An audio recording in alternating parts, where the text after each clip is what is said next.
Hello friends, welcome সবাইকে রুহলামিন Dotcom-এ। কয়েকদিন ধরে বিভিন্ন কমেন্ট এবং ইনবক্সে আসা SMS-গুলোর মাধ্যমে একটা জিনিস লক্ষ্য করেছি, অনেকেই জানতে চাচ্ছেন লেখার মাঝে কীভাবে লাল রং সেট করা যায়। রীতিমতো এই ব্যাপারটা নিয়ে সবাই হিমশিম খেয়ে যাচ্ছেন। আজকে আপনাদের সকল সমস্যার সমাধান করব এই ভিডিওতে। এই ভিডিওতে আপনাদেরকে দেখাবো কীভাবে লেখার মাঝে লাল রং সেট করতে হয়। তো চলুন কথা বলা শুরু করি।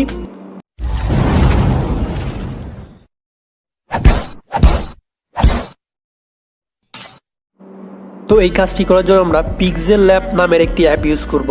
যাদের মোবাইলে Pixellab অ্যাপ ইনস্টল নেই তারা চাইলে ডিসক্রিপশনে লিঙ্ক দেওয়া আছে, সেখান থেকে ডাউনলোড করে নিতে পারেন। তো সিম্পলি আমি Pixellabটি ওপেন করছি।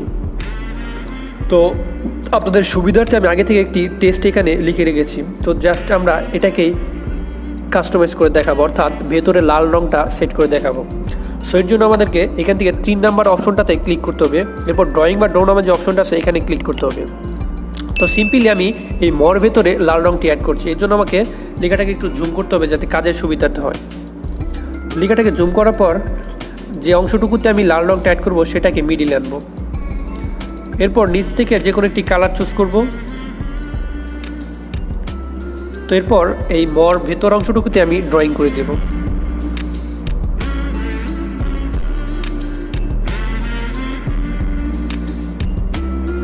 তো আপনারা লক্ষ্য করলে দেখতে পাচ্ছেন যে আমার যতটুকু প্রয়োজন তার বাইরে লাল রঙটি চলে গেছে, অর্থাৎ সাদা কালারের ভিতরে লাল রঙটি চলে গেছে। তো এটাকে কিভাবে সমাধান করবেন, অর্থাৎ যতটুকু প্রয়োজন ততটুকুর ভেতরে কীভাবে লাল রঙটি রাখবেন, এর জন্য জাস্ট এখান থেকে টিক মার্কে ক্লিক করে এটা ওকে করে দেবো। তাহলে আমি জুমটাকে আউট করে দিচ্ছি।